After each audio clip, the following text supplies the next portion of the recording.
Hello everyone. इस video में हम बात करने वाले हैं कि अगर आप जेईई मेन और नीट के लिए प्रिपेयर कर रहे हैं तो आपको किस तरीके से आपकी फिजिक्स की प्रिपरेशन करनी चाहिए कि आप जेईई मेंस और नीट के एग्जाम में फिजिक्स में अच्छा स्कोर कर पाए। तो यार जो हमारी पूरी प्रिपरेशन होनी चाहिए उसे मैंने 4 पार्ट में कवर किया है और ये चारों पार्ट बहुत इंपॉर्टेंट है। सबसे पहले तो यार कुछ इंपॉर्टेंट पॉइंट्स हैं कि यार ये हमारे पास होने ही होने चाहिए, ये हमें करना ही करना पड़ेगा, तभी हम प्रिपेयर कर सकते हैं फिजिक्स के लिए जेईई मेंस और नीट में। उसके बाद हम बात करेंगे स्टडी स्ट्रेटजी के ऊपर कि हमें क्या पढ़ना चाहिए, कैसे पढ़ना चाहिए। थर्ड हम बात करेंगे यार कि at the end of the day हमें पता है नीट और जेईई मेंस न्यूमेरिकल सॉल्व करने के ऊपर बेस्ड है। ये अभी तक हमने जैसे फिजिक्स पढ़ी है वैसा नहीं है, हमें आंसर्स यहाँ नहीं लिखने हैं लंबे लंबे, हमें क्वेश्चन सॉल्व करने, न्यूमेरिकल सॉल्व करने। तो यार उनको सॉल्व करने की ट्रिक्स के ऊपर बारे में बात करेंगे। और थर्ड में कोई भी कॉम्पिटिटिव एग्जाम हो, at the end of the day main M क्या होता है, ज़्यादा से ज़्यादा स्कोर करना। तो स्कोरिंग स्किल्स हमें कैसे डेवलप करनी है इसके ऊपर बात करेंगे। तो चलिए सबसे पहले स्टार्ट करते हैं कुछ इंपॉर्टेंट पॉइंट्स के ऊपर। तो यार जो इंपॉर्टेंट पॉइंट्स है वो बहुत सिंपल सी बात है कि यार अगर आप जेईई मेन और नीट के लिए प्रिपेयर कर रहे हो तो या तो फिर आप किसी अच्छी कोचिंग में पढ़ रहे होने चाहिए या आपके पास उसका कोई मटेरियल होना चाहिए जिससे आप प्रैक्टिस कर पाओ। अगर वो नहीं है तो कोई अच्छी बुक आपको यूज करनी पड़ेगी, तभी आपके उस लेवल के कॉन्सेप्ट क्लियर हो पाएंगे। अब यार जो बच्चे कोई बुक पढ़ रहे हैं तो मैं आपको बुक सजेस्ट कर देता हूँ। ये कुछ 2-3 बुक हैं, एचसी वर्मा, डीसी पांडे और बीएम शर्मा। ये तीनों ही काफी अच्छी बुक्स हैं। इसके अलावा अगर आपको लगता है कि और भी कोई बहुत अच्छी बुक्स है शायद अभी मैंने यहाँ नहीं लिखी हो तो आप उसे भी फॉलो कर सकते हैं, लेकिन ये तीनों बुक बहुत ही अच्छी हैं। इन तीनों में से अगर आप कोई सी भी एक बुक को प्रॉपरली फॉलो करेंगे तो आई डोंट थिंक कि आपको जेईई मेंस या फिर नीट के पेपर में किसी भी तरीके की दिक्कत आने वाली है। थर्ड इंपॉर्टेंट चीज, हमें पूरी प्रिपरेशन के दौरान चीजों को समझने के साथ साथ जो करना है वो है art of problem solving. Means यार क्वेश्चन करने के तरीकों के ऊपर खेलना है हमें। हर क्वेश्चन को करने के ना 4-5-6 तरीके भी होंगे, लेकिन हमें कौन सा तरीका चूज करना है वो हमें डिसाइड करना है। तो ये आर्ट ऑफ प्रॉब्लम सॉल्विंग पूरी प्रिपरेशन के दौरान बहुत इंपॉर्टेंट होता है। यार ये फिजिक्स में ही नहीं, ये सेम बात हमारे साथ में केमिस्ट्री में भी होती है और सेम बात हमारे साथ में मैथ्स में भी होती है। तो ये एक ऐसी चीज है जो अगर आप जेईई मेन और नीट के लिए प्रिपेयर कर रहे हैं और तो आपके लिए ये वैलिड ही वैलिड है कि आपको किस तरीके से क्वेश्चन सॉल्व करना है। थर्ड चीज, यार विदाउट प्रैक्टिस फिजिक्स में तो कुछ भी नहीं हो सकता, जैसे मैथ्स में कुछ नहीं हो सकता वैसे फिजिक्स में भी कुछ नहीं हो सकता। तो हमें ज्यादा से ज्यादा क्वेश्चन लगाने हैं और क्वेश्चन कम से कम 300 पर चैप्टर हमें लगाना है। उसके बाद में एक आखिरी चीज, आपको अपनी परफॉर्मेंस को एनालाइज करना पड़ेगा कि किस तरीके से आपको पढ़ना है, क्या करना है। यार ये तो बात हो गई कि ये तो सभी को करना है। अब बात है कि यार फिजिक्स कैसे पढ़नी है उसके ऊपर बात कर लेते हैं। तो यार किस तरीके से पढ़ना है एक एक पॉइंट को मैं आपको समझाता हूँ। देखो क्या, सबसे पहले तो डेली बेसिस पे पढ़ना है, ये बात आप भी जानते हैं, ये टीचर्स भी बोल चुके हैं सभी चीज को, तो डेली बेसिस पे पढ़ना इंपॉर्टेंट बात है। दूसरी बात, कई बच्चे सोचते हैं यार कि यार जब हम क्लास में जाते हैं तो क्लास में कंसंट्रेशन से नहीं पढ़ते हैं, नोट्स उतार लेते हैं और बाद में नोट्स से सोचते हैं कि समझ में आ जाएगा, नहीं होता ऐसा। तो यार जब आप क्लास अटेंड कर रहे हो तो आपको कंसंट्रेशन का वहां पे यार सबसे ज्यादा ध्यान रखना होगा। विदाउट कंसंट्रेशन के की हुई क्लास, वो आपका जो 1-1.5-2 घंटा है वो बर्बाद है। आपने 2 घंटे अपने बर्बाद करें और उसके बाद उसे कवर अप करना बहुत मुश्किल होता है, तो वो गलती बिल्कुल मत करिए। भले ही आप क्लास से आने के बाद उसका रिवीजन नहीं कर पाए, लेकिन वो क्लास में जो पढ़ा हुआ होता है, जब आपके साथ में 40-50 बच्चे बैठ के पढ़ रहे होते हैं तो वो बहुत क्रूशल टाइम होता है, तब आपको सिर्फ पढ़ना होता है। तो उस टाइम पे अपना कंसंट्रेशन रखिए। आने के बाद में जब आप आ जाते हैं, होमवर्क करने से पहले देखिए मेरी बात, आपने जो क्लास में पढ़ा है ना उसको रिवाइज करना जरूरी है। चलिए यार पूरी की पूरी थ्योरी पार्ट मत पढ़िए, लेकिन आपने जो क्लास में टीचर ने सॉल्व एग्जाम्पल कराए होंगे एक बार उन एग्जाम्पल को करिए और सोचिए कि क्या उस एग्जाम्पल में जो लॉजिक लगा है वो आपका क्लियर है।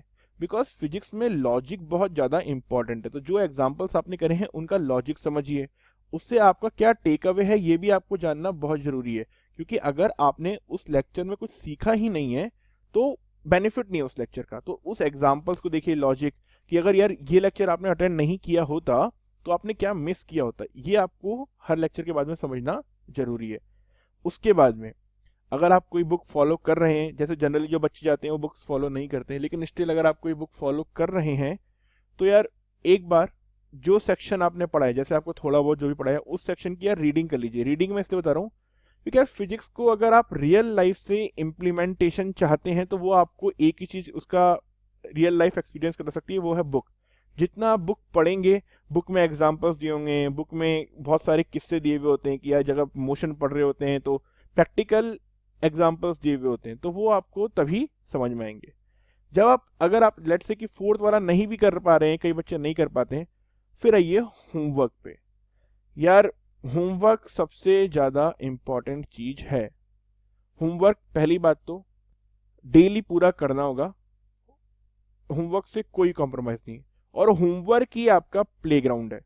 मैंने आपको स्टार्टिंग में एक चीज बताई थी कि ट्रिक्स के बारे में, सॉल्व करने की ट्रिक्स। तो जो आपकी ट्रिक्स डेवलप होती हैं वो कहाँ पे होती हैं? आपकी डेवलप इस होमवर्क सॉल्व करने के दौरान ही होती है। कैसे, मैं आपको समझाता हूँ एक बार को। तो देखिए, जैसे एक एग्जांपल है यार यहाँ पे कि यार एक पुली है, पुली के ऊपर दो ब्लॉक लटके हुए हैं, एक 2 kg का है, एक 1 kg का है। बहुत बेसिक सा एग्जांपल है, मैं आपको समझाना चाह रहा हूँ कि यार ये होमवर्क आपका प्लेग्राउंड कैसे। ये क्वेश्चन आपको सबसे पहले स्टार्टिंग में मिलता है सॉल्व करने को। सबसे पहली चीज तो हम क्या करते हैं, हम सबसे पहले बोलते हैं, हमें नहीं पता होता कि यार इसका एक्सेलरेशन क्या होगा, इसका एक्सेलरेशन क्या होगा। तो हम बोलते हैं सबसे पहले कि यार ये A1 से ऊपर जा रहा है ना, और ये अगर एक चीज ऊपर जा रही है तो दूसरी नीचे आ रही होगी, तो ये A2 से नीचे आ रहा है। लेकिन फिर हमें दिया हुआ होता है कि यार ये जो स्ट्रिंग है ये एक्सटेंड नहीं हो सकती है, ये मासलेस है। तो फिर हम बोलते हैं कि अगर ये नहीं हो सकती है तो A1 का जो मैग्नीट्यूड होगा और A2 का मैग्नीट्यूड सेम होता है। तो ये हमें कैसे पता चलता है कि यार जब हम क्वेश्चन सॉल्व करते हैं तो ये हमें चीज पता होती है। तो अगली बार हम क्या करते हैं, अगली बार ना हम दोनों को अलग अलग लेते ही नहीं है, हम यहाँ पे तो हम बोल देते हैं कि जैसे अगर ये A से नीचे जा रहा होगा तो ये A से ऊपर आ रहा होगा। अब उसमें भी अगर आप देखो, मैंने इसको नीचे बोला, इसको ऊपर बोला, तो मैंने किस लॉजिक से बोला कि ये आपका क्या है, भारी वेट है, तो ये नीचे जाएगा और दूसरा वाला ऊपर जाएगा। अब इसके बाद सेकंड अप्रोच क्या होती है, यार हम बोलते हैं कि यार जो स्ट्रिंग है इसमें टेंशन T ऊपर लग रही होगी, नीचे ग्रेविटेशनल फोर्स mg लग रहा होगा। इधर भी मैं बोलूंगा कि टेंशन ऊपर लग रही होगी, ग्रेविटेशनल फोर्स mg लग रहा होगा। देन दो इक्वेशन बनाऊंगा, सॉल्व करूंगा। लेकिन इसको एक करने का एक तरीका ऐसा होता है कि यार इस स्ट्रिंग को सीधा का सीधा कर दो, ये ब्लॉक हो जाएगा 2 का, ये स्ट्रिंग जुड़ी हुई है, ये ब्लॉक हो जाएगा 1 का। इसके ऊपर क्या लग रहा होगा, इसका वेट 10 न्यूटन। अगर मैं जी को 10 लेता हूं तो इसके ऊपर कितना लग रहा होगा, इधर 20 न्यूटन। सिंपल सा क्वेश्चन जो हमने स्ट्रिंग में था उसे हमने स्ट्रेट लाइन में एक स्ट्रिंग में चेंज कर दिया। अब सिंपल सा नेट फोर्स क्या है, 20 इस तरफ 10 इस तरफ, तो कितना हो गया 10 न्यूटन इस तरफ फोर्स हो गया। अब स्ट्रिंग से जुड़े हुए तो दोनों साथ चलेंगे, तो एक्सेलरेशन कितना हो जाएगा, देखो 10, और टोटल वेट कितना हो जाएगा 10 प्लस 2 विच इज 3 मीटर पर सेकेंड स्क्वायर। बस। तो ये स्किल्स आपकी कहाँ डेवलप होंगी, ये आपकी तब डेवलप होंगी जब आप क्वेश्चन करते टाइम देखेंगे कि कैसे कैसे हम क्वेश्चंस को शॉर्ट कर सकते हैं। तो यही आपका होमवर्क जो है प्लेग्राउंड है, और आपको इसी पे खेलना है।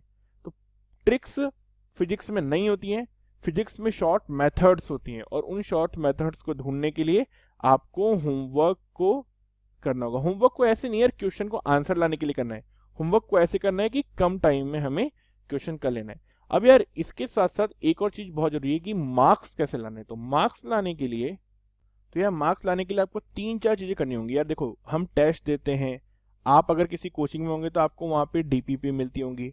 जैसे अगर आप बुक्स भी खरीदेंगे, जैसे BM शर्मा की अगर आपने फिजिक्स की बुक ली होगी तो उसके साथ में भी आपको डीपीपी मिलती है कुछ करने के लिए। उसके ऊपर टाइम लिखा रहता है कि यार अगर 25 क्वेश्चन है तो आपको 1 घंटा 10 मिनट में करने हैं, 28 क्वेश्चन है तो 1 घंटा 20 मिनट में करने हैं। कोचिंग की डीपीपी में तो जनरली ऐसा लिखा ही रहता है, और कई बुक्स की डीपीपी में भी ऐसा लिखा रहता है। तो यार उस टाइम एनालिसिस की बहुत ज्यादा जरूरत है, क्योंकि अगर आप देखेंगे मेंस के पेपर में आपको 30 क्वेश्चंस करने हैं, टोटल 3 घंटे का टाइम होता है। तो इनडायरेक्टली मैं आपको बोल सकता हूँ कि 1 आवर आपके पास में फिजिक्स के लिए, अगर मैं सबको इक्वल डिवाइड कर रहा हूँ तो 30 क्वेश्चन 1 आवर, मतलब 2 मिनट में आपको एक क्वेश्चन करना है। तो टाइम एनालिसिस बहुत जरूरी है। सिमिलरली अगर आप देखोगे नीट में आपके पास 45 क्वेश्चंस होते हैं फिजिक्स के, और अगर आप ओवरऑल देखोगे तो 3 घंटे में 180 क्वेश्चन होते हैं। तो 45 क्वेश्चंस के लिए जो टाइम आपके पास में बच रहा है वो आपके पास में ओनली 45 मिनट ही है, मतलब हर मिनट में आपको एक क्वेश्चन करना है। तो आपको टाइम एनालिसिस करना बहुत जरूरी है। और ये दो चीजों से हो सकता है, एक तो जैसे अगर आप घर पे जब पहली बार जब कोई चीज पढ़ के आते हैं ना तो तब एनालिसिस नहीं करना है, लेकिन जब उसको दोबारा में कर रहे होते हैं तब एनालिसिस करना है कि आपने 20 मिनट में कितने क्वेश्चन करे। यार मैंने 12 ही करे, अरे यार मुझे तो 20 में 20 करने, speed up speed up speed up, फिर देखो यार कि कहाँ पे मैं वीक हूँ। फिर उसके बाद में यार ये तो बात हुई स्पीड बढ़ाने की।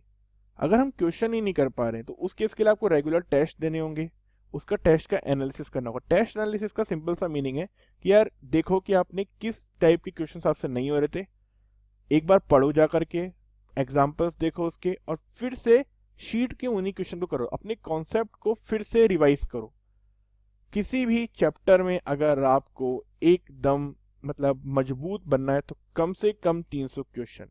ये 300 क्वेश्चन मैं बोल रहा हूँ कि आप जिस कोचिंग में पढ़ रहे हैं या आपके पास जो बुक है, हर चैप्टर के 300 क्वेश्चन आपको करने ही करने हैं उसमें से। उसके अलावा फिजिक्स हमें पता है नीट और मेंस दोनों में आती है, तो फिजिक्स आपको नीट की, जेई मेंस की और एडवांस की तीनों की करनी है। रीजन बताता हूँ क्यों। देखिए, जो बच्चे नीट के लिए पढ़ रहे हैं वो जेई एडवांस नहीं भी करें तो कोई गलत बात नहीं, क्योंकि उस डिफिकल्टी लेवल के क्वेश्चन नहीं आते। लेकिन जेई मेंस के लिए जो बच्चे पढ़ रहे हैं उन्हें नीट के लिए भी के क्वेश्चन भी कर लेने चाहिए। क्यों? क्योंकि अगर आप देखेंगे नीट में कई क्वेश्चन बहुत ही ज्यादा कॉन्सेप्चुअल और अच्छे होते हैं, और थ्योरी वाले क्वेश्चन कई नीट में बहुत शानदार होते हैं। सिमिलरली नीट और जेई मेंस का पिछले कुछ साल से अगर आप मैं देखूं फिजिक्स का कंपैरिजन तो बहुत ज्यादा डिफरेंस नहीं है। मैं बोलूंगा अभी भी 70-100 का डिफरेंस है, लेकिन आपको वो 70 वाले क्वेश्चन भी प्रैक्टिस करने चाहिए। तो अगर हमें अच्छे मार्क्स लाने हैं तो आपको अपने टाइम का और आपको अपनी गलतियों का एनालिसिस करना बहुत ज़्यादा जरूरी है, और वो तभी हो सकता है जब आप प्रॉपर टेस्ट पेपर को के जो क्वेश्चन है उनको एनालिसिस करेंगे, और बाद में जब आपको अपनी गलतियां समझ में आई तो उन क्वेश्चंस को दोबारा सॉल्व करिए, तभी कुछ बेनिफिट आपको हो सकता है।